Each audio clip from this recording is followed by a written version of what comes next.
Today's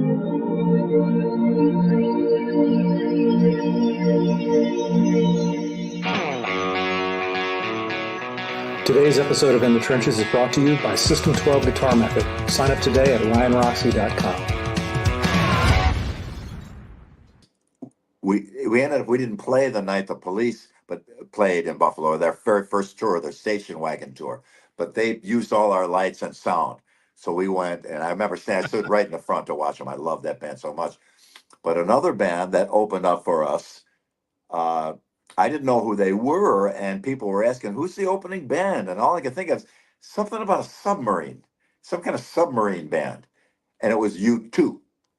Because I remember man. U2 was... In the Trenches with Ryan Roxie. Hello, and welcome to another episode of In the Trenches with Ryan Roxie. I am your host, Ryan Roxie. I will go through the usual business as I always do when we start these things. If you are listening to us on an audio platform, thank you very much for doing so. We'd really love to see you in the living color so you can see our guests, all the great graphics and everything that our producer Vic Chalfant puts up. So that would be on the YouTube platform at Ryan Roxie Official. And if you are right there, hit that subscribe button right now if you can. And we will start the show right now. Today, we're happy to have legendary bassist Billy Sheehan on the program. And we would like to talk a little bit about his resume because it reads like a novel. But we're going to also focus on the Mr. Big Finish tour that is just now kicking off in Europe and will eventually cover most of the globe. Now back to Billy. Not only is he a master of the bass guitar, he's also a devoted cat guy, a culinary enthusiast who loves to cook up a storm, and someone who knows how to appreciate a good drink, perhaps like this one I have right here. Let's bring him on right now, and we will get ready to dive into the world of music, cats, food and drinks, and of course, Mr. Big. Let's welcome him into the trenches, Mr. Billy Sheehan. Hello, Billy. Hola, how you doing? Good, man. Great to have you on. I've been wanting to have you on for a while now. I'm glad our paths finally crossed. I think we had done a podcast through a third party a couple years ago during the dark times. But now that we're out of the dark times, I'm here to talk about, first and foremost, what's happening with the band Mr. Big, because this is the big finish, you guys are calling it. Yes, our farewell tour. We're in Germany now. Just got here yesterday, and we start here tomorrow. I think we're in Cologne. Yep. I believe that's where we are. So, we already did a lot of shows in the USA and in Japan and China, Taiwan, Thailand, Indonesia, Singapore, Malaysia, Philippines. So you actually mentioned on your Instagram that you were going to probably cover about 100,000 miles on this tour, on this Big Finish tour of Mr. Big. So the obvious question is, after all these years of touring, out of all the bands that you have been in, and we'll go over a few of them, obviously Mr. Big being the first and foremost that we're focusing on, is it touring that is still just as exciting? Or is it recording, or is it staying home with the cat and cooking up dinner? What is the most exciting out of those three? Oh, playing live is what I do. That's my main thing. And I live to play live, and I play live to live. So that's my main thing, always, is to perform live on tour. We're here in Europe now. We got a great tour bus, which is, and we did in the USA too, so it makes it really convenient. Flying is awful. Flying is just dreadful, horrible, evil.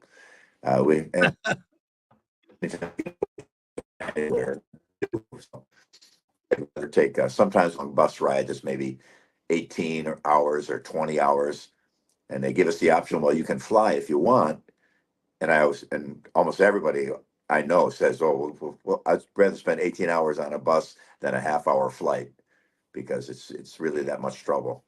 And the airlines aren't listening to any of their customers.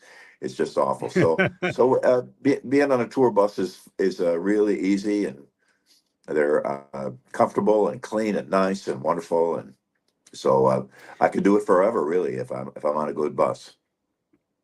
Do you have a favorite movie at this time on the bus that's a go-to favorite, or at least a couple of them, or is it always something new? I haven't watched movies for a long, long time on the bus. I don't usually. Everybody has a phone now, so whatever you do, I'm usually doing my social media. I respond. Everyone thinks I have some kind of a team doing my social media, but it's me only, and I respond to everyone one way or the other. If I just click a like or answer a question, and as a result, I have a wonderful collection of friends around the world on my social media, and we stay in close touch on many subjects, and it's quite nice. So I generally spend my time on that as opposed to a movie, though I did like the new Maverick movie. Very good. Well, you say you like to play live, you live to play, play to live. You've been doing it since at a very young age. That's why we have this segment called Going Back to Get Forward, because we're going to recap a little bit of that very quickly. Vic, hit it.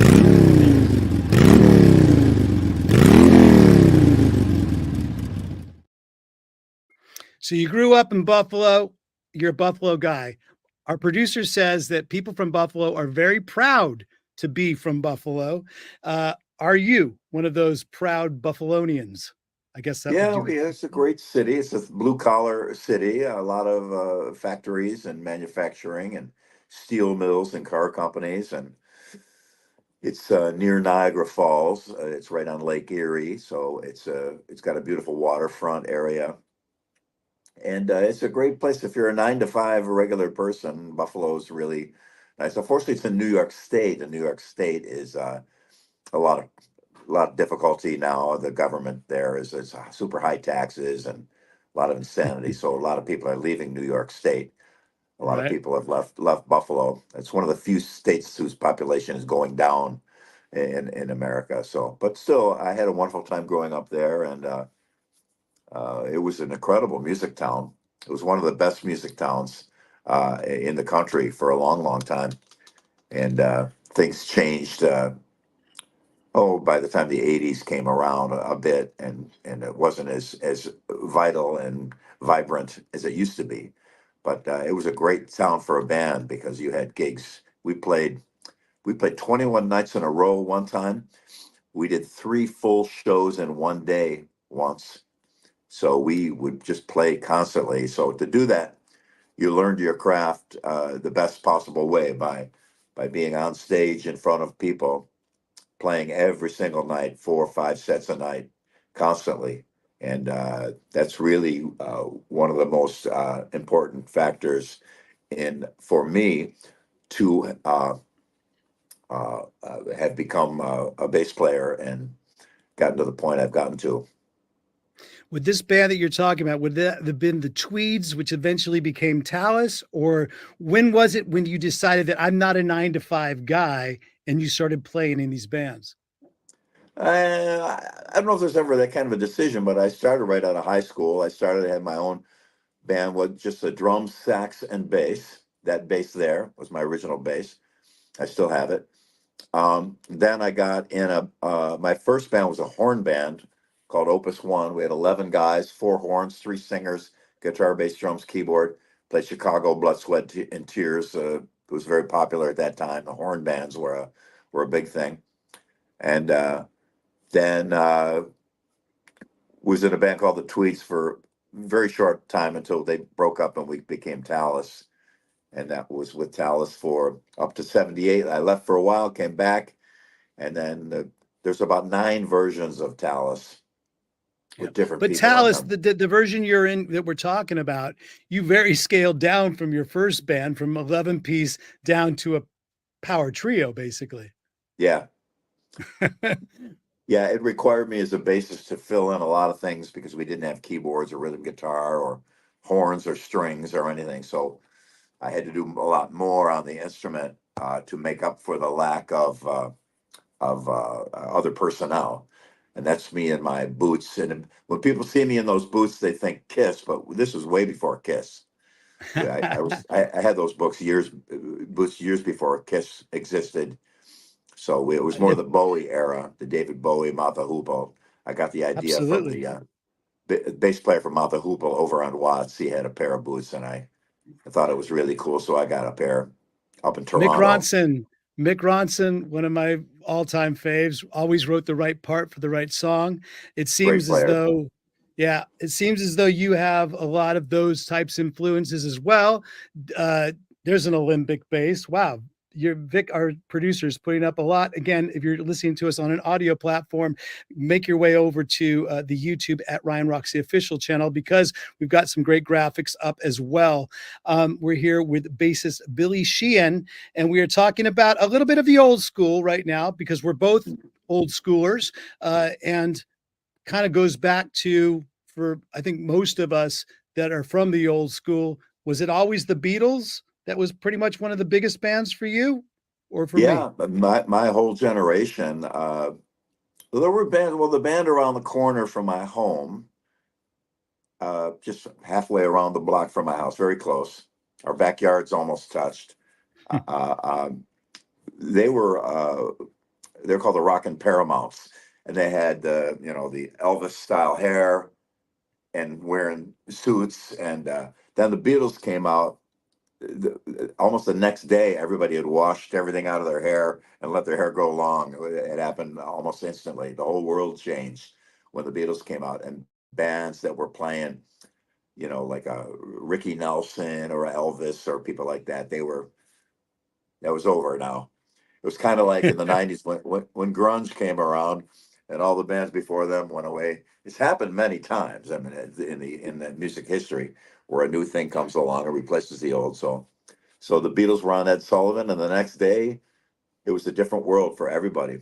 And I wanted to Everything play. changed. Yeah, I wanted to play. Uh, be in a band and play music. And I love bass because the guy around the corner, he was a bass player, Joe Hassey. And so he let me pick up his bass one time, and I thought it was really It, cool. So that's what I wanted. so it was never, for you, it was never bass by default. It wasn't like, oh, I play guitar, but the band needs a bass player. So it was always, I want to get on that. It was always four strings for you, and has it always remained four strings, or have you Yeah, delved into? there weren't any 5 or 6 string basses back then at all. It was didn't they didn't really well the Fender made a bass 6, but it was really a baritone guitar, and nobody really used it. Maybe one or two guys used it as a bass, I think, but it was always bass. It was almost always a P bass. The Gibson basses were a little bit popular too. The Hofners a little bit, but not so much in America. But We yeah, like we like to always bass and always 4 string. Okay, we like to, and you've never dipped your toe into that world of 5 and 6 string basses. No, I have a 6. I use that for "Just Take My Heart" off the Lean Into It album, but I can play the song on a 4 anyway.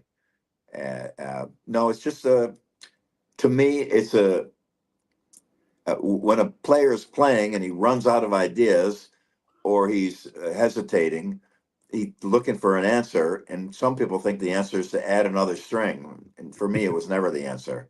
So I stick with 4, and it works out great. Well, we do a little thing called fact or fiction throughout the show, and we will ask you a question. If it was fact or fiction, it became fretless bass really quick. Is it true that you removed the frets from your first bass, which was a Hagstrom? And if maybe I'm correct. Extra. You removed them, Hagstrom. You removed them yourself after acquiring a Fender Precision. Given that fretless basses were very unusual at the time, what drove you? Did you make that change? Did you actually take your Hagstrom and make it a fretless bass? Yeah, I did.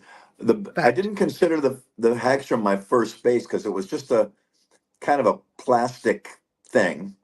Hagstrom makes fine instruments, but this particular bass had like a plastic face on it that was screwed on, vinyl background. One of There's the them is there, I catalog believe. picture. Yeah, I think that's the bass. Uh, and it was small. It was tiny. So I remember when I showed Joe my bass, he goes, "That's not a bass. you need a P bass, that'll never work. And so I was disappointed, but finally I got my P bass, and I still had my Hagstrom, so I took the frets off it. I don't remember what inspired me to do that. I think I'd heard that there was a fretless bass somewhere, and so I just pulled them off and played it for a while. And then I don't know what happened to that instrument. It got sold off or Yeah, it lost just or went away. whatever. But Yeah. someone found one for me on the internet, the exact same bass, and I bought it for about maybe $100 or something. So I have a duplicate of it, and it's funny when I pick it up now. It feels like a little toy. It's like a little ukulele. It's so I that So was it was the no, P that was bass was what technically my made it first happen. bass, but Yeah. I went to the P bass.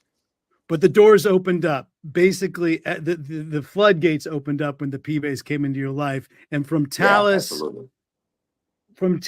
maybe there was a band who actually, if I'm correct or not, it was I think Pete Way. Didn't he play not Thunderbird. a Firebird, a Thunderbird, Gibson Thunderbird? Yeah. You joined UFO after that. Was it with the P bass, or did you actually switch to a Thunderbird as well? No, I played the P bass on everything right up to To Be With You. I think I played on that bass as well. Everything on that one bass only. That Every one show, precision every bass. recording. Say again? That one precision bass. Yeah, everything I did Yeah. on that bass. It doesn't have any finish on it anymore. It's been on the cover of Premier Guitar or Vintage Guitar. I'm not sure which one. It's been on a fold out, centerfold of a Guitar World magazine. It's actually salty. It's been sweated out so much. It's actually salty. It could float on water. It could walk on water, basically, that bass. Could be. $1 million question. Is it on the road with you right now on the Big Finish? No, I It's use not. the Yamahas now. I don't want that to leave the house. That bass there that you just showed, that was actually a Schecter body that I bought, and I put a DiMarzio neck on it and a Kahler vibrato. That was about 1980. I made it about 83. That's in 1984, the winter of 84, I believe, when I did my first show in LA. And we had already, I don't know if I had toured with Yngwie yet. But anyway, that's what that bass was. That was a Schecter body. Just I screwed the parts together myself. And I love it. And that's how you met on. Did you meet Yngwie from that photo shoot, or had you met him maybe crossing paths on tour before? He actually came to America to start a band with me and Dean Castronova. Dean was in a band called the Wild Dogs, and I was in Tallis back in Buffalo, and a guy named Mike Varney was going to put it together. Unfortunately, Shrapnel Records. Yes. Shrapnel Records from the Bay Area. I love it. Yeah. And so he got Yngwie to America, and so in the meantime, Yngwie joined Steeler, I think, and then went off when he did his first solo record. That band that you just flashed up, the 4-piece Tallis, we did a tour with him summer of '85. So we played together on that tour. Speaking of '85, a pretty big year for Billy Sheehan. That's when David Lee Roth comes around. Is he at one of these shows looking at you as well, or how did you? Well, we Tallis toured with Van Halen in 1980. We did about 30 shows with them in the USA, and so I knew the band. And every time they'd tour after that, I'd go to the show, and the crew guys would know me and take me backstage, and I could see everybody in the band, and so I was pretty good friends with the whole band. So out of nowhere, summer of '85, I got my office got a call from Dave's office, and I started working with him. Didn't Michael Anthony play a precision bass as well, if I'm not mistaken? He actually had a Yamaha, but I think later on he on the tour he did. But then later on, I think he probably had a P bass at one point, but I'm not sure exactly what Michael's what he switched to. The connection was there though, and David Lee Roth obviously saw something in you, whether it was 1980, and held on to it all through those years. Another little quick fact or fiction here question with the concerning the David Lee Roth band. Bringing Steve Vai into David Lee Roth's solo band was your suggestion, but rumors say the first guitar player you had in mind was Steve Stevens, but who was committed to Billy Idol at the time. Is that true, false, fact, or Yes, fiction? Steve was the guitarist Dave had his sights on. I think they spoke a little bit, but Steve was in solid with Billy Idol and wanted to stay where he was. I met Steve after the Roth band, and we almost did a band together. And he's an amazing guitarist and a wonderful guy. But when it didn't work out with Dave, I told Dave I know another Steve because I'd already spoken with Steve Vai about possibly working with him. So when Steve Stevens wasn't available, uh, I had Dave contact Steve, and he worked out great. So you made one hand shake the other, both hands wash the feet, sort of thing. You put them together, and then the rest is history. That band, I eat them and smile. Great, great, great. Obviously, iconic. Up until the point Thank where you. you come to between that time from David Lee Roth coming on to Mr. Big. How did you meet the guys in Mr. Big, and how did that project come together? Well, I knew Paul Gilbert from back in Pittsburgh area. He used to come see Tallis play. I think his band opened up for us once there too. And he had left Pittsburgh to go to LA to go to Music Institute. And when I got out to LA, I saw him around once or twice. So I knew he was there. And then I found Pat Torpy working with a friend of mine. And I knew and saw him play great, amazing drums. He's a great singer too. And then Mike Varney again from Shrapnel Records called me and said he knew this singer from San Francisco named Eric Martin. And so I got the three of them together, and we started Mr. Big. It seems to me that you facilitate a lot of these things. You put it together, and a lot of people always look for the bass player to be the foundation of the band, obviously the sound of it. You seem to be the foundation of finding a lot of these members of this band to put together, because when I read the list of bands, I don't know, you have some sort of knack for putting together bands with incredible guitar players. I mean, every single guitar player that I see you're in a band with is pretty much a household name, at least amongst guitarists like myself. You've also been in bands in Winery Dogs, and you've also been with what was the other, Sons of Apollo. You had Bumblefoot into Sons of Apollo and Richie Kotzen in Winery Dogs. What's your knack for finding all these? And of course, Paul Gilbert and Mr. Big.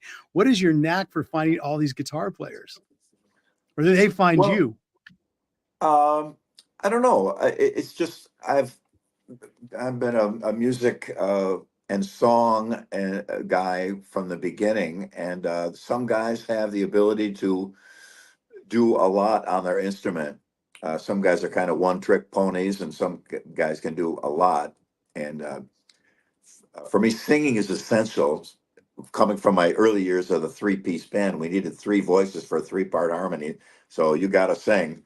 And I'd say sometimes somebody would say, for example, "Oh, I know this amazing guitarist, and he's just mind-blowing. It's going to be incredible." Really? Does he sing? No. No. Okay, I'm good. It's always an essential thing. So most guitarists I play with are pretty good singers as well, and drummers as well, good singers. So I don't know. I just look for guys that can do have a broad spectrum of influence, that they know songs, that they have some uniqueness about their playing that sets them apart from everyone. All the gentlemen you've mentioned have unique aspects to their playing that set them apart. And so that was certainly a factor. Well, not just guitar players. artists that you've collaborated with, and throughout your career, you've collaborated with a number of important bands and artists. Are there any of these collaborations that you find particularly memorable or influential? Well, in a band called Niacin, guitar, bass, Hammond B3. I'm sorry, drums, bass, Hammond B3. The drummer was Dennis Niacin. Chambers. Yeah, Yeah. yeah. The drummer was Dennis Chambers, and he's just one of the greatest ever. And working with him was a wonderful experience. I learned a lot. I've been straight up rock bands my whole life, other than Opus One back in the in '71, where we were playing Chicago Blood, Sweat, and Tears. Those bands had a little jazz influence, especially Blood, Sweat, and Tears. There was a The 11 jazzy piece. aspect to it. Yeah, So Dennis exactly. was not only an incredible fusion funk player, but he was a great jazz player, and he's really a great rock player. It's hard to find drummers that can do rock for real, convincing rock, and also play jazz, because they're two different things. There are some who can, but Dennis is a grand master at it, and he just was a wonderful person on top of it to work with. So I learned a lot from him, because I generally watch the drummer. People want to talk about guitarists, but as a bass player, I'm focused on the drummer more than anything. So I've Mhm. been lucky to play with some really great drummers through the years as well. So I'm very grateful for that. Let's dispel the myth right now. Does it matter what side of the drummer you're on? Is it stage left or stage right? Do you have a preference? Has it changed over the years with different bands? Because I've always heard that a lot of bass players want to be on stage left so they can watch the hi-hat of the drummer. But what is your philosophy with working with a drummer? Never really crossed my mind as to whether or not I prefer it because of the drums. I always called it the Hendrix side or the Van Halen side. And and uh, Yeah. and right now I'm on the Hendrix side, because that was my first concert was Jimi Hendrix, and I just kind of like that side of the stage. But I've been on the other side too. And one time in Dallas, we decided to change in the middle of Yeah. we did a show, and then the next night we switched it around. Everybody had to figure out where to stand all over again. But it The, didn't the really only matter to time me you'd much. run into a problem is with a left-handed bass player or Michelangelo, who would have two guitar necks. Well, actually, Steve Vai had two guitar necks at one point too. Yeah, I wasn't around him for that thing, so I'm not familiar with that territory. Well, here's the thing. Did you ever collaborate? Another little fact or fiction. Have you ever collaborated with my boss, Alice Cooper, on any songs or tracks? Well, when his band, after the Billion Dollar Babies record, uh, that band kind of split up, and Neil Smith, the drummer, Yep. and was a guitarist named Michael Bruce. Michael Bruce. Uh, they came to Buffalo to see me, and well, I was still playing in little clubs, but I guess somehow my reputation made it out there, and I was going to join the Billion Dollar Babies, which was Alice Cooper band minus Alice. Minus Alice, Uh, yeah. What was so Dennis Dunaway going to do? Was he I going to sing, or he was going to I don't maybe know, switch to guitar, be the arty guy? I don't but know. I have no idea. They came to see me play in Buffalo at a club called the Barrelhead, and I had a little meeting with them the next day afterwards, and nothing came of it though.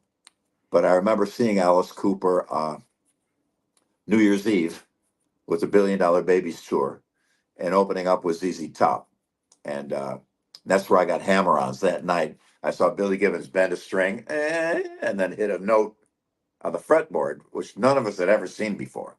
It didn't in rock. Right. Every guitarist is doing this now, but back Right. then it was unheard of. So I saw Billy do that, and I started doing hammer-ons as a result. And On the since then, bass. yeah, Yeah. I haven't. I've met Alice a couple times, but I haven't had anything to do with working with him at all. But I've always loved his "The Billion Dollar Baby" is one of my favorite records. Really great Well, record. Matter of fact, I found the demos on a bootleg in Japan, the $1 Billion Demos CD. And the producer of that record, his name was, you know the producer's name? I do not on that because now Oh, you're going deep down the Alice Cooper family tree of the no, rabbit he's hole a of the Billion super Dollar famous Babies band. producer. I just can't remember It his wasn't, name. it wasn't, well, are you talking about Bob Ezrin? Yeah, Bob Ezrin.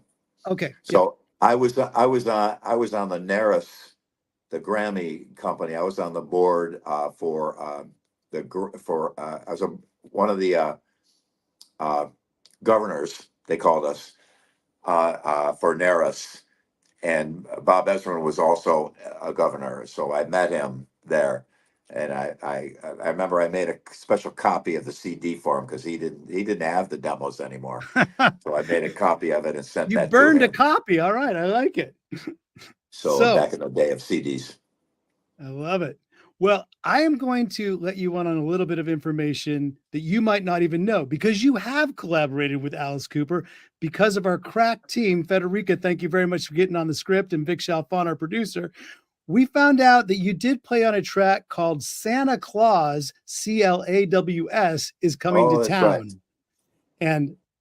And honestly, Alice Cooper sang on the song. Your credit is playing bass, so there you have collaborated with Alice Cooper. Okay, And so you might have been in different time zones and different yeah, we studios. didn't do it in the same room, but the gentleman who put those records together, he did a lot of tribute records. We did the on the It Van sounds like a Halen. Bob Kulick Yeah, it thing. was Was it Bob Kulick. Bob? Okay. Yeah. God rest his Uh, soul. we did myself, Yngwie, Doug Pinnick from King's X, and Vinnie Colaiuta on drums. We did "Light Up the Sky" by Van Halen, particularly awesome because Yngwie kills on it, Doug Pinnick singing it, and Vinnie is one of the greatest drummers ever. So I've done a Dope. bunch of records with Bob as a result. Love it. Well, we are going to take a very quick break. We'll be back in 60 seconds. But Vic Chalfont, we are here with Billy Sheehan. We're going to talk about the Mr. Big Farewell Tour. Thanks for being on In the Trenches. We'll be right back. Vic, hit that commercial, please. Hello, Ryan Roxie here from the Alice Cooper Band, and I'd like to talk a little bit about one of my favorite things, playing guitar. Here at the RGA headquarters, which stands for Roxie Guitar Army, by the way, we've put together a guitar learning system that will get you playing and understanding the guitar faster than any other teaching program out there. We call it the System 12 Guitar Method. And it's designed to make the most out of your time, your effort, and your passion for learning guitar. By combining new school technology, old school mentoring, and the number 12, we have invented a new way to teach guitar. And over the past year, we have helped so many people who wanted to start or continue their guitar journey do exactly that. Now, we'd like to help you. There's never been a better time to start learning guitar than right now. If you think it's too hard, the System 12 makes it easy. If you think it'll take too much time, the System 12 will have you playing in 12 weeks. And if you think it's too expensive, the entire System 12 costs less than what one private guitar lesson would cost you at your local music store. Check out the official site or the links below in the description of this video to join the RGA and get started on your guitar journey with the System 12 Guitar Method. Now, let's get back into the trenches for some more rock and roll. Enjoy the show, enjoy the ride. Mwah! That's it.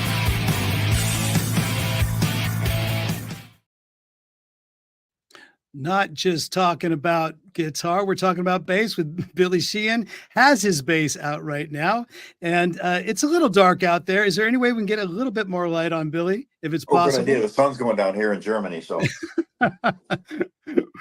we are all over the world, folks. I'm in South Africa. Billy Sheehan is in an undisclosed location somewhere in Germany as they await the new Mr. Big Farewell Tour. There it is, the Big Finish. And that's Big Finish 2024 coming to a venue near you. And there he is. Now you're in the light. And what bass do you have with you right there? Is that one of your signature Yamahas? yeah, it's one of my Yamaha Attitude basses. Should say right on there. Love it. It's a bass I designed with Yamaha that replaced my original P bass, so that it feels pretty much like that, but has a few more features that I modified my P bass over the years many times. So all those modifications are now built into this, done correctly. And are your fret markers, is that something that's original to a Billy Sheehan bass as well? Yeah, they came up with that because I have this. I have a little scalloping, which is they remove the wood here Of underneath course. the in between. So that shape they borrowed and they moved it around. Some people think that these are scalloped, but only the last five frets and only the lower half of it are scalloped. If you guys want to go down the Utes for you, all you non-bass players and guitar players out there, because I've never actually seen a scalloped bass before. This is my first time, but scalloped guitar necks are a very popular thing. Those of you who want to go down that rabbit hole, you can see Yngwie Malmsteen plays with a scalloped neck. So do many others. What got you into playing with a scalloped neck?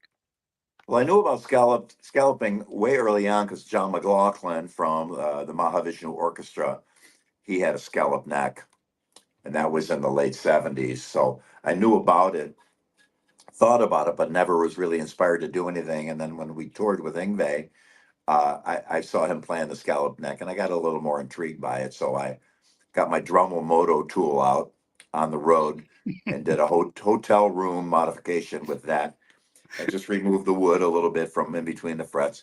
It was pretty in an area where it's not going to make a lot of difference.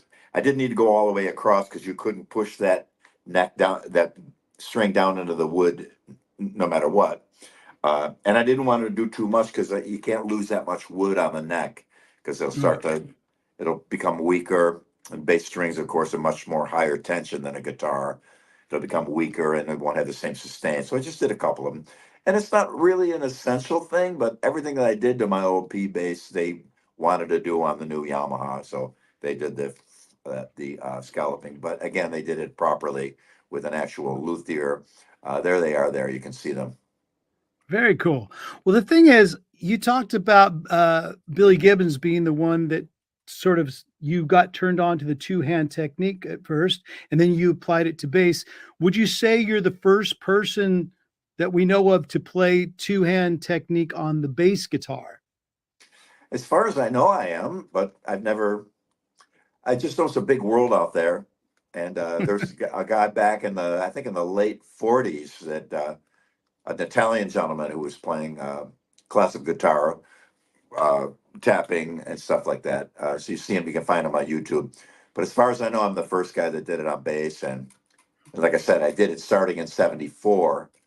I don't know when Ed Van Halen started, but it'd be impossible to not give Ed full credit for the two-handed Taking it to the fretboard. next level. Yeah, definitely taking it to the next level. But Yeah, he was. you have to remember, Buddy Rich had an upside down drum kit before Tommy Lee, years before Tommy Lee. And Yeah, there's really nothing new under the sun. Even well, Paganini on violin may have done some hammer-on things on a violin that would be the 1700s. So there's probably nothing new under the sun really on almost any instrument.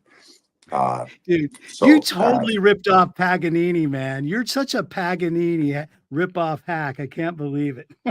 yeah, I listen to the Caprices quite a bit as an example of the doing the impossible on strings. Now, there's no frets on a violin, of course, but you still have a fretboard, so it would relate to guitar or bass or any stringed instrument. Yeah. So that was always I was influenced a lot by classical music. I learned a lot of classical pieces and listen to this day. In my car, there's only one radio station. It's a classical station. That's all I ever listen to. So. Okay, good to know. Then that ticks off my question of what do you listen to nowadays? It's just one radio station, classical rock, not classic rock, classical, my friends. What is the other signature pedal that you have that's out as well? Because I know you have about the basses, but isn't there a signature pedal? Yeah, I No, have a pedal by EBS. It's a Swedish company. They're a wonderful company. They there it did is. done three versions of it: the purple, the orange, and now the blue that matches this bass. There it is, right there. And it's kind of a version of how my bass system works in a pedal. Normally, my system is elaborate, and in the old days, you saw in the photos previous, the racks were taller than I was. Racks of audio gear to make to do what I needed to do. And now it kind of been shrunk down to a little pedal. I went to a recording session before I left for this tour, and I just took that pedal with me and recorded with that alone, and it works really well.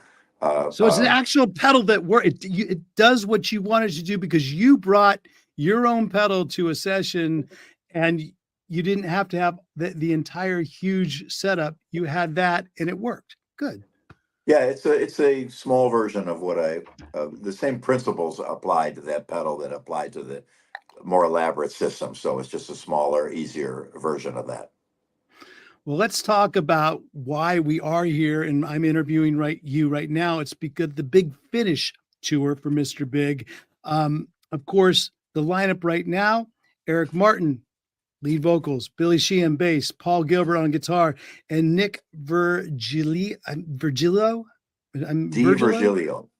Virgilio. Okay, sorry about my pronunciation is not great. My respect, my shout out to Pat Torpy. I actually used to play softball with Pat back in the day in Los Angeles when I lived there. Moore Park. You know the field. How come I never saw you out there? With him too. I lived around the corner on Moore Park. Okay, I was in Valley Village, and I would play out there. I don't remember us playing together. I do remember one time giving who's Nigel Tufnell is Christopher, the actor's name. Yes, yeah. Christopher Guest. I do remember tagging him a little extra hard at first base one time, and that was a little bit. I can't believe I almost hurt Nigel Tufnell. That was not good. Maybe.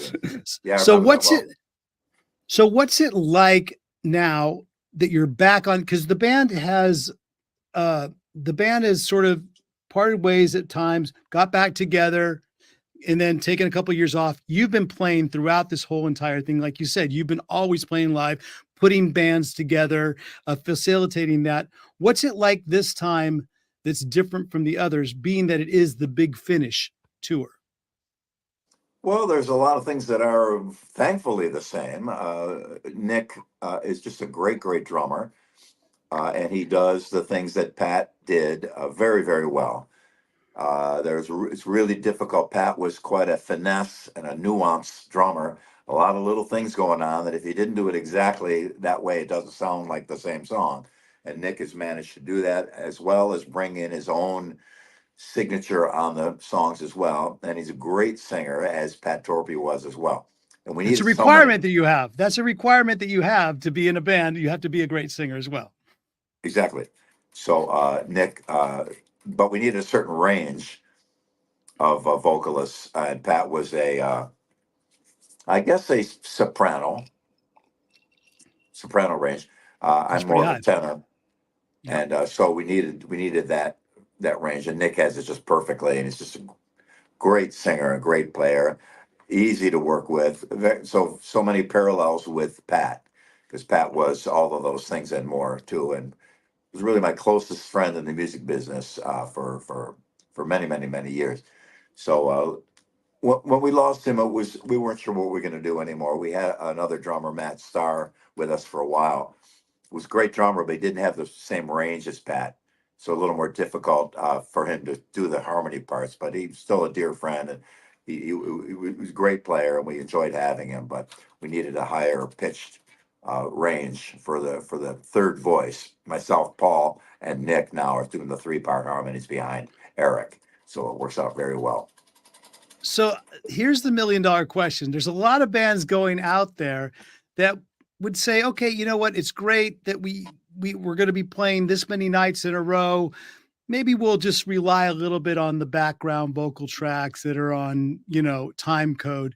Are you saying there's no background vocals on anything with Mr. Big? Because I know that Eric Martin, trust me, I'm from the Bay Area. Eric Martin is an institution as far as vocals go. So we know that his vocals are going to be at a certain high level. Does that mean everybody in the band is singing live every single night? Every single night. We've never done any fake tracks at all, ever. Matter of fact, we were rehearsing in LA at a place called Mates. You probably know about. Oh, I know Billy. I know Billy well. He's shady. He's that shady character from Mates, Billy. Who's Billy who? Billy from Mates. Is he Bobby? the owner? Bobby. I'm sorry, Bobby. Yes. You're Billy, right? You're Billy. Yeah, Sorry about that. What it was since Eric lived in San Francisco, me, Pat, and Paul would get together and start rehearsing before a tour, and we're back in there rehearsing and singing all the background vocals without the lead singer. So people would hear that and they would ask, what are you guys using for sampling? What are you using for your background vocals? And we looked at each other and we're singing them. And they couldn't believe. So they'd open the door and look in as we were singing, and yeah, they're really singing. So we do that. We do that now. We never. I don't. I played with a band once that used some no vocals, but like Support orchestra, tracks. and Yeah. Support tracks, they layer had tracks. tracks. And it was, I understand, but why not hire a keyboard player to play that stuff? Yeah. I would do that. But I've never been a fan of the fakery and trickery that goes on now with a lot of bands, sadly. And that's one of the reasons why, we're doing a farewell tour, is that right now we can still sing and we can still play and we're right up to speed and everything is fine, but we're all getting a little older, and I've seen a lot of bands that are just out there. It's kind of sad to see that they're not, the singer can barely sing anymore, and they've got all different guys, and so we wanted to end on a high note. We wanted to end, we wanted to run over the finish line, not crawl over the finish line. So that's why, one of the reasons why we decided to do this farewell tour. But we've always been completely real in all of our. As a matter of fact, we used to do a famous Three Dog Night song called "It's for You," which actually was written by the Beatles, and it's just a 3-part harmony song, Throughout. and it's just me, Pat, and Paul. Eric takes a break and goes in the back, and we sing this elaborate Three Dog Night harmony song. And we've also done some Crosby, Stills, and Nash songs after the earthquake in Japan. I think in 2013, we played "Carry On" by Crosby, Stills, and Nash, full giant harmonies, as a kind of a way to tribute to the people of Japan after having endured such a tragedy. And so yeah, we've always been about really singing all the time. I've never faked it.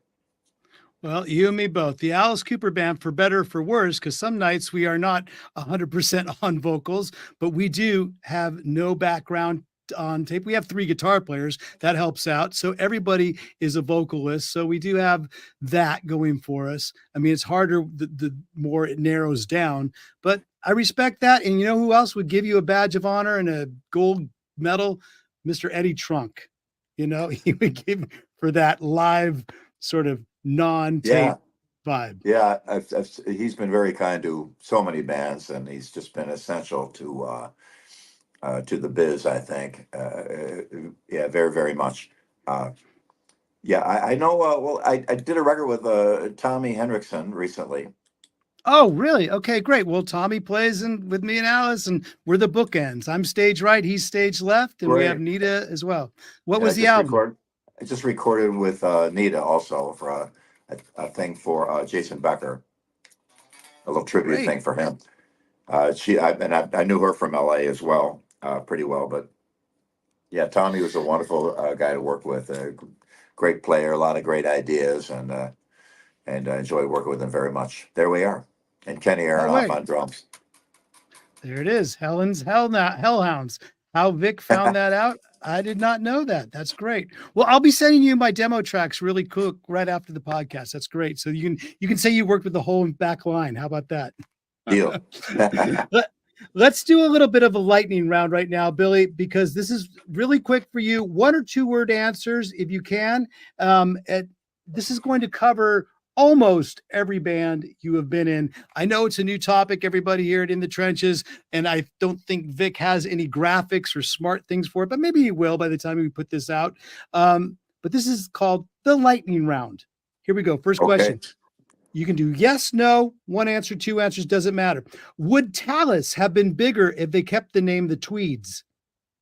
Oh no, that they had already changed it from the Tweeds to tweed because the tweed was an amp, and the Fender was covered with Fender tweed, Tweed. Yeah, and brown that's amp. where it was from. So it really didn't work. Not a So very sexy color of amp, but yes, okay, that's yeah, good. well, No would suffice. Next question, lightning round. In what band are the most notes played at any given time? Winery Dogs, Sons of Apollo, or Niacin?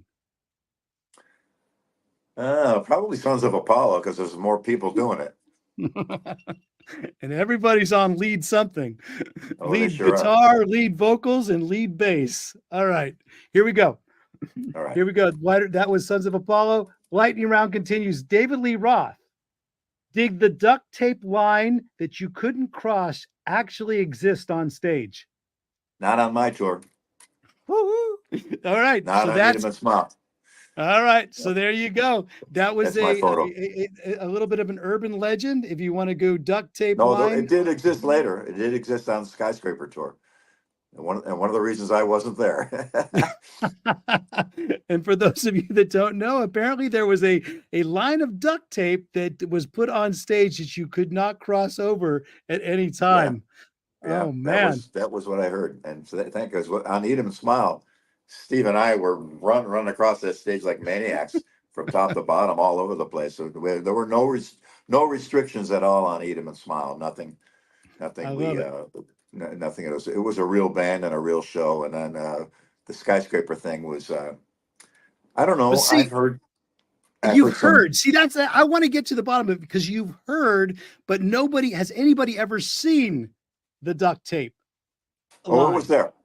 It Oh, was it there. was there. Matter of fact, one particular band member stepped over it one night and got in all kinds of trouble for it. I love it. We're just spelling rumors over here. Lightning round continues with one more question. Was the band name Mr.Big? It was inspired by the character played by actor Chris Noth in HBO's Sex in the City. This would be a good point to put up a picture of Chris Noth. No, it was a song by Free.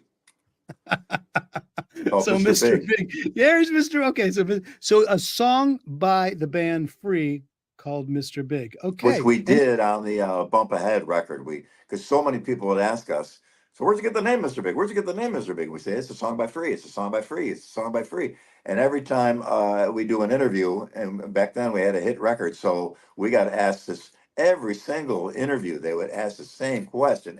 We started to drive us out of our minds. So we thought, okay, let's play the song and put it on a record. And that way they'll stop asking us where we got the song Mr. Big from. Didn't change a thing. This is what people ask us. So where'd you get the name? What's the song on the, So it was hard to get people to understand that. And we found that, and it had a bass solo in it. Andy Frazier, great bass player from that band Free. And back in the Tallis days, we used to do that song. And that was the first song I did a bass solo unaccompanied. Because we're playing this one jam thing, and I told the guys, hey, in the middle of it, just stop and leave, and I'll just do this crazy ass thing. And right there, with that, there's the P bass. And and the band liked it because there's a chance for them to get off the stage and have a drink, and while I'm up there doing my nonsense on stage. So we kept it in, and it became a thing in the band to do this bass solo thing. And well, that's how and it was actually Pat Torpey's idea too. Well, there we go. Another great idea from Pat Torpey: softball and a bass solo. Let me ask you this: is there still a bass solo at a Mr. Big show on the Big Farewell, the Big Finish? Yeah, I do my thing a little bit, and I don't know. I'm kind of in a spot now where it's kind of expected of me sometimes, and though I don't. For me, I don't really need to do it for any reason other than I do enjoy doing it. And if the audience is enjoying it, then I'll continue to do it. But, I do enjoy also just playing songs, playing the songs that we do, especially now we're doing the entire Lean Into It album from beginning to end, because that was our most successful record and that had 2 hits on it. So that's where we will, doing that live has been really satisfying because I just love those songs on that record. Yep. So yeah, the bass solo thing, and then again, it's a chance for everybody to go and take a break. I remember on the tour we did with Van Halen in 1980, they were the 3 songs into the set, and it was a drum solo, so the band could go off and do whatever they did when they weren't on stage, and then Oh come yeah. back. So it was always a good chance for everybody to take a break, other than the guy who's soloing. So Well, there was a it big served a long purpose. bass. It was also, I remember Michael Anthony doing a lot of rolling around on stage. Not so much bass playing, it's more rolling everywhere with the Yeah, I Jack haven't done Daniels any bass. rolling myself, but Well, here we go. Last speed round question. right. Do you ever think of the irony of Mr. Big, a band with not just an internationally renowned shredder rock guitarist, and for all intents and purposes, a shredder bassist? The biggest song is an acoustic ballad, To Be With You. Oh, we didn't know it was going to be a hit, but we all love that song. Yeah, we had to actually talk Eric into putting it on the record. We didn't really think it was, anything that we should do. So I said, "Oh Eric no, was the guy. Eric Martin was the guy that said, "I don't know if this should do," because that sounds to me like that's a classic Bay Area 415 Eric Martin, Mike Varney sort of classic. yeah." We had a cassette with a bunch of songs, and that was one of them. And he was surprised that we liked it, and we kind of talked him into doing it. And I love that song. We all did. We all love that song. And people would often ask, "Oh, you must hate it that you." No, we had #1 single. We don't hate that at In all. I don't 15 care. countries. You don't ever disparage a #1 song anywhere. I don't care if it's on iTunes Oh, metal chart of Heatseeker. This is #1 in all 15 countries yeah, it as changed well. our lives. It changed our lives completely.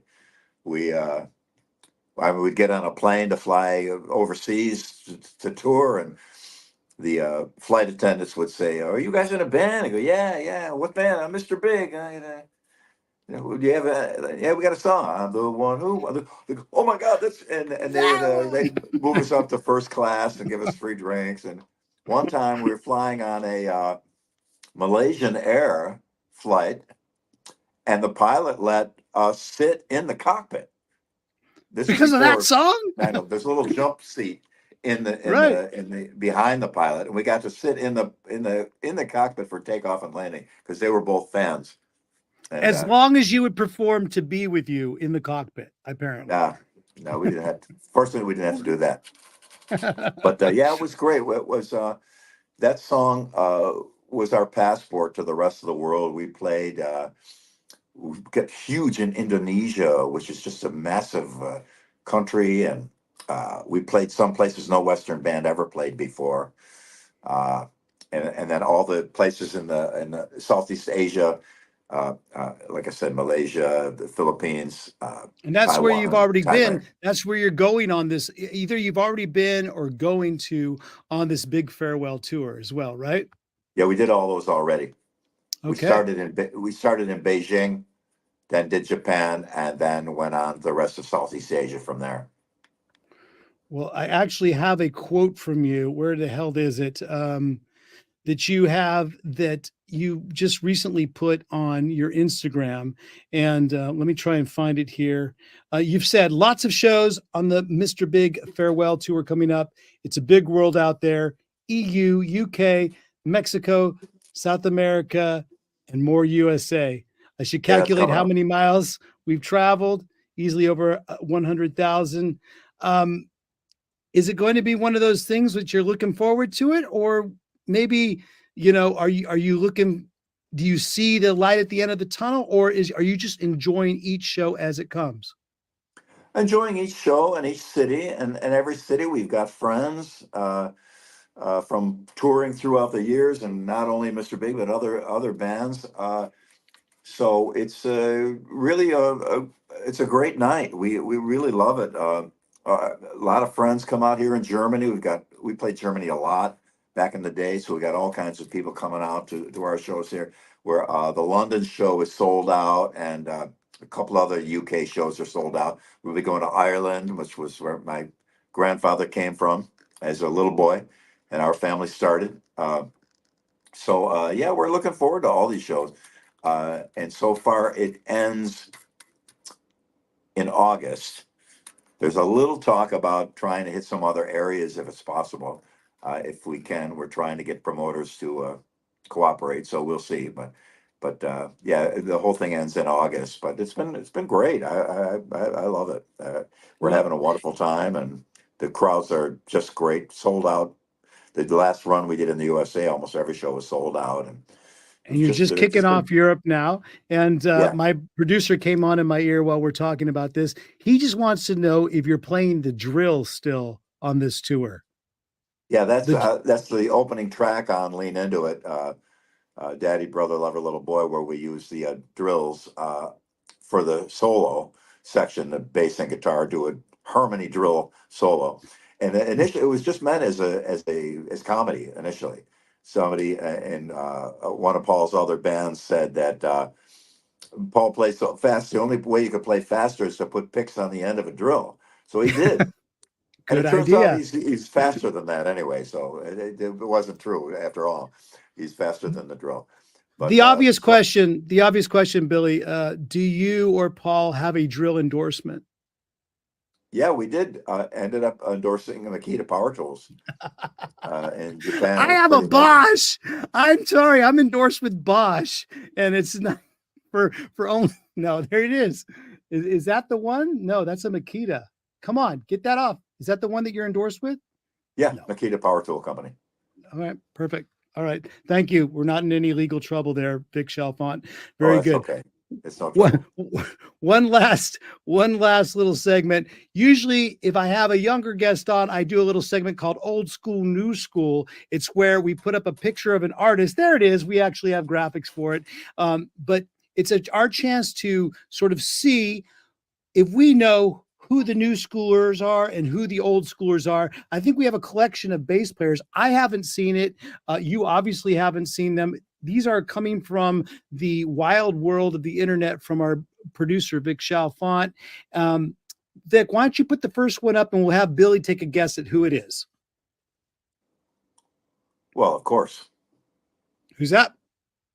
Easy? Of course, that's Jocko. That's Jaco Pastorius. Okay, I would have even known that one. Okay, now it's my turn. Put up another one. Okay, maybe don't or do. Wait a second. That's the lead singer of Goo Goo Dolls. Am I right? Yeah, I forgot his name. Oh, God dang it. Keith Urban. Yeah. Oh, we're both wrong. We're both wrong. It's Keith Urban. Wow.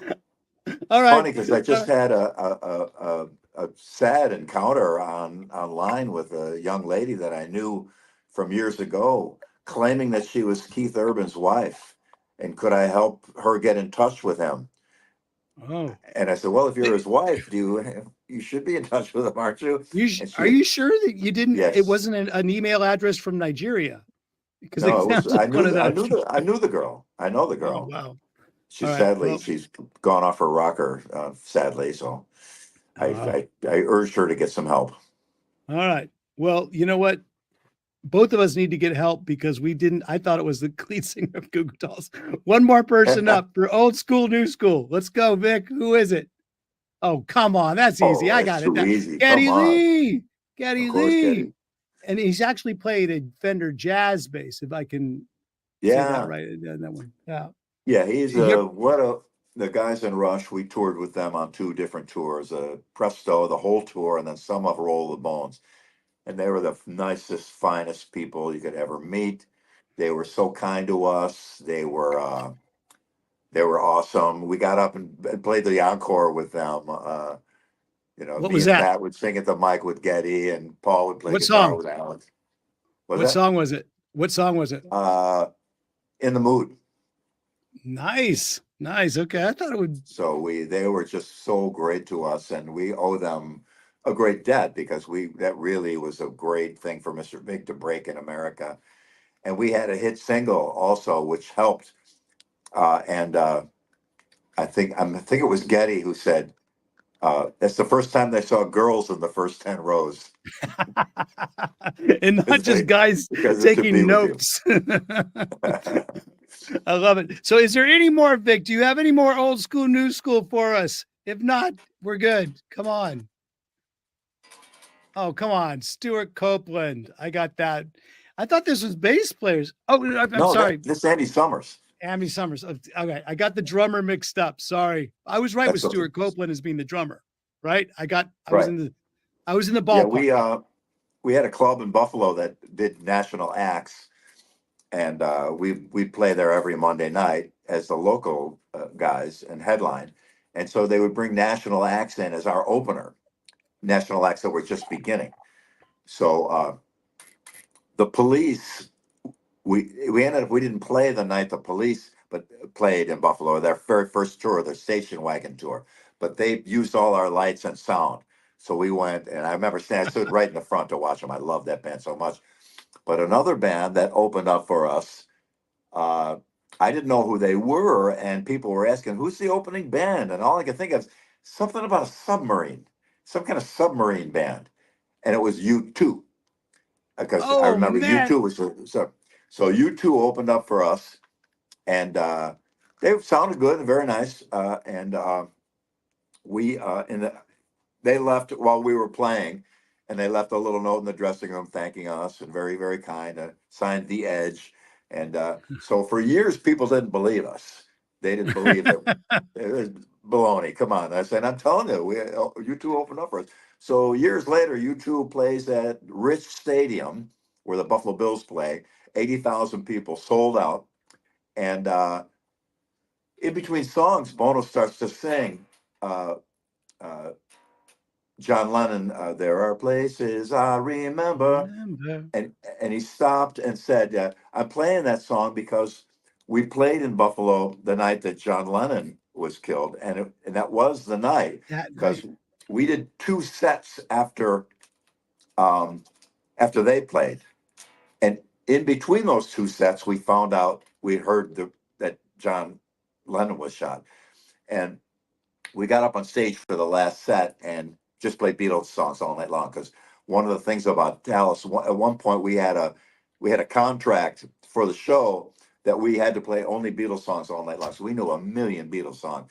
So we ended up playing the rest of the night as Beatles songs. But when he said that on stage at Rich Stadium, he goes, "Yes, we were in Buffalo playing a show the night it happened," and he said, and there was a lot of people there, and he said probably because we were opening up for a band called Tallis, and the You got whole a name place, drop? Oh, the that's jaw of amazing. everyone, and a friend of mine bootlegged the show and sent me the CD with with Bono saying that on it. So I Yeah. have to post it on Facebook someday.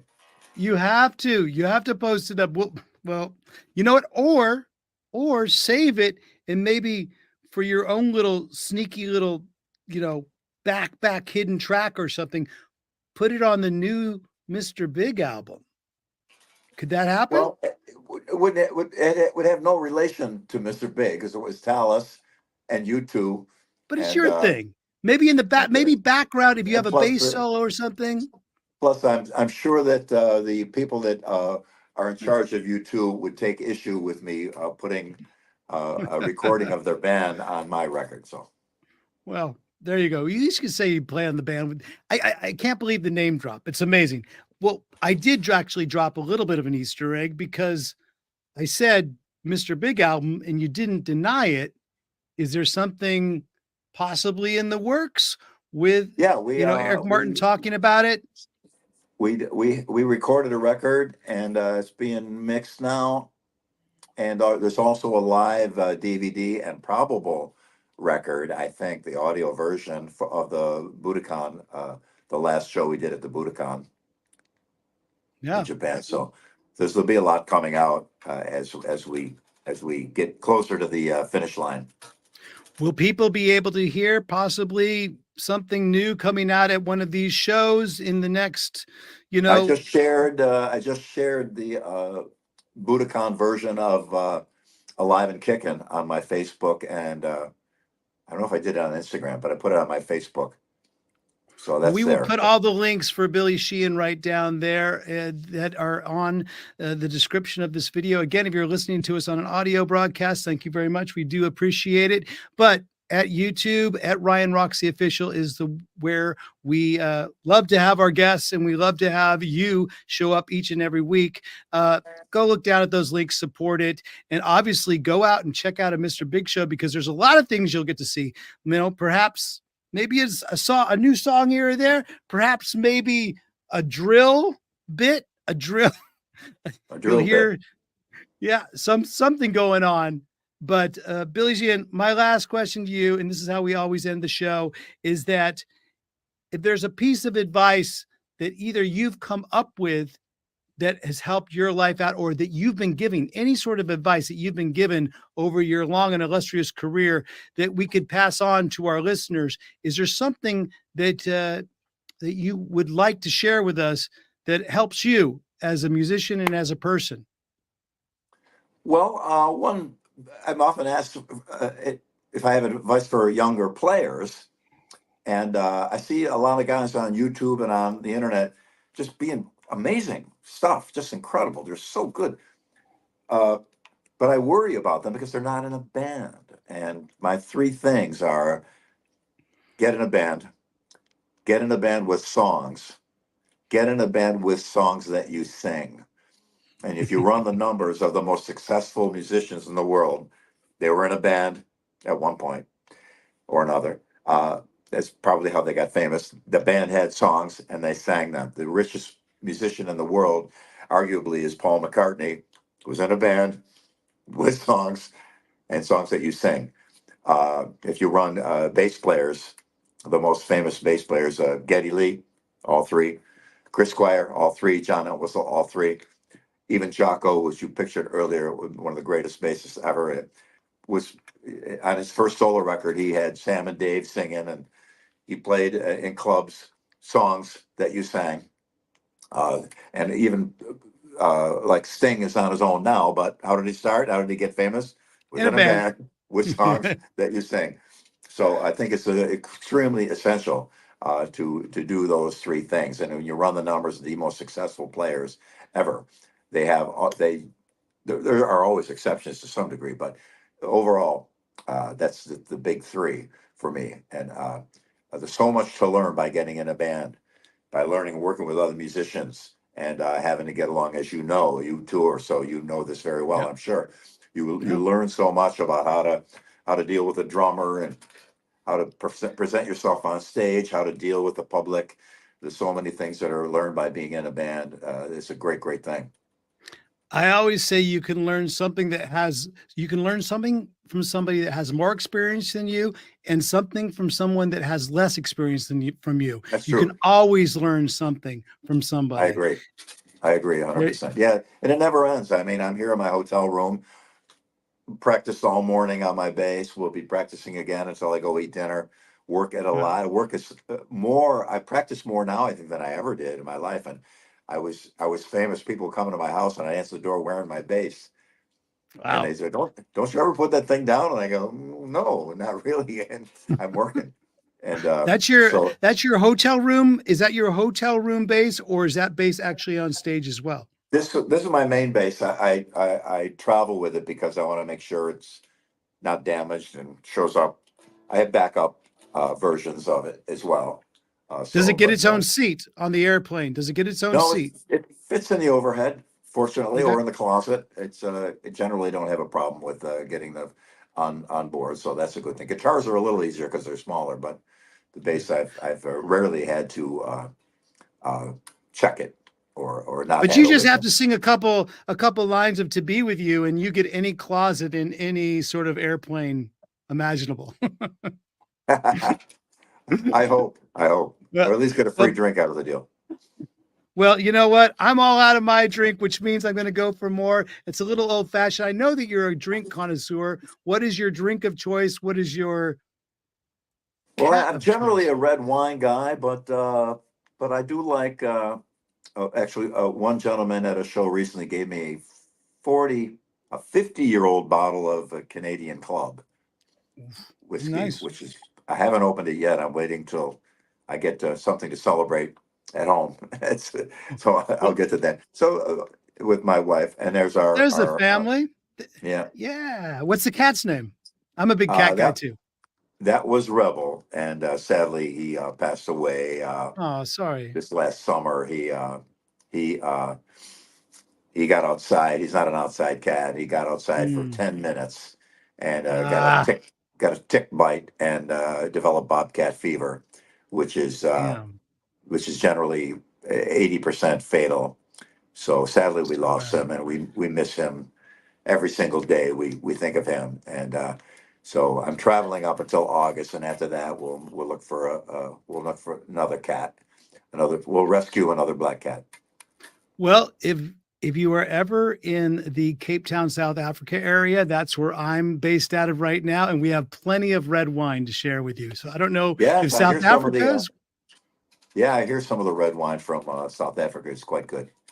live right near it. Billy Sheehan, it's been a pleasure having you on. Thank you very My much. pleasure. Hey, hang out for one more second while we sign off. Everybody here listening, that is Billy Sheehan. Go check out all the links that are below. And of course, go check out the new Big Mr.Big farewell tour, the Big Finish tour, as they are calling it. Billy, thank you very much for being in the trenches. There it is, the Big Finish 2024. Thank you very much, Federica. Thank you very much, Vic Chalfant, for helping out with the show. Mostly thank you to you for listening and watching. Thank you, Billy. Until next time, enjoy the ride. Cheers, guys.